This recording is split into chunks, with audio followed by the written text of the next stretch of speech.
ಮೀಸಲಾತಿ ಹೋರಾಟದ ಪಾದಯಾತ್ರೆಯಲ್ಲಿ ತಾವು ಹಾಗೂ ಕಾಶ್ಯಪ್ನವರು ಪಂಚಮಸಾಲಿ ಸಮಾಜದ ರಾಷ್ಟ್ರೀಯ ಅಧ್ಯಕ್ಷ ಎಂದು ಹೇಳ್ಕೊಳ್ತಾ ಇರುವಂತಹ ಕಾಶ್ಯಪ್ನವರು ಜೋಡೆತ್ತಿನ ರೀತಿಯಾಗಿ 106 ಕಿಲೋಮೀಟರ್ ಪಾದಯಾತ್ರೆ ಮಾಡಿದ್ರಿ. ಆದ್ರೆ ಅಂತವರೇ ವಿರುದ್ಧ ಸ್ವಾಮೀಜಿಗಳು ಒಂದು ಪಕ್ಷಕ್ಕೆ ಸೀಮಿತರಾಗಿದ್ದಾರೆ, ಸ್ವಾಮೀಜಿಗಳು ದಾರಿ ತಪ್ಪಿದ್ದಾರೆ ಅನ್ನೋ ಮಾತನ್ನ ಹೇಳ್ತಾ ಇರೋದು. ಅವ್ರು ನೋಡುವಂಥ ದೃಷ್ಟಿ ಬದಲಾವಣೆ ಅವರು ಬಿಟ್ಟಿರ್ತಕ್ಕಂಥದ್ದು. ನಾನು ಯಾವುದೇ ವ್ಯಕ್ತಿ ಯಾವುದೇ ಪಕ್ಷದ ಪರ ಮತ್ತು ವಿರುದ್ಧ ಅಲ್ಲ.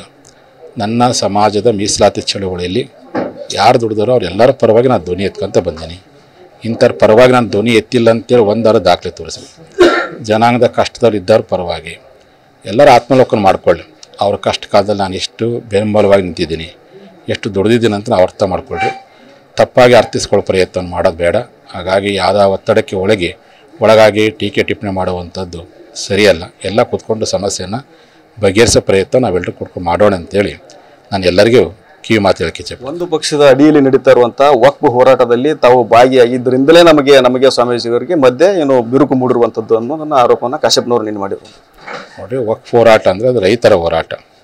ಆ ರೈತರ ಭೂಮಿಗಳ ವಶಪಡಿಸಿಕೊಳ್ಳುವಂಥ ಹಿನ್ನೆಲೆಯೊಳಗೆ ನಮ್ಮ ಭಕ್ತಾದಿಗಳು ಬಂದು ಮನವಿ ಮಾಡಿಕೊಂಡಾಗ ಆ ರೈತರ ಪರವಾಗಿರ್ತಕ್ಕಂಥ ಹೋರಾಟದಲ್ಲಿ ನಾನು ಭಾಗವಹಿಸ್ತೀನಿ.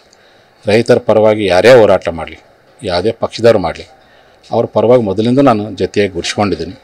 ಆ ಪ್ರಕಾರವಾಗಿ ರೈತರ ಅನ್ಯಾಯವಾದಾಗ ಅದು ಯಾವುದೇ ಭಾಷೆಯ ರೈತರಾಗಿರ್ಬೋದು, ಯಾವುದೇ ಪ್ರದೇಶದ ರೈತರಾಗಿರ್ಬೋದು, ಅವರ ಸಂಕಷ್ಟ ಕಾಲದಲ್ಲಿ ಅವ್ರ ಕಷ್ಟಕ್ಕೆ ಸ್ಪಂದಿಸೋ ಪ್ರಯತ್ನ ಮೊದಲಿಂದ ಮಾಡಿದ್ದೀನಿ, ಈಗಲೂ ಮಾಡಿದ್ದೀನಿ.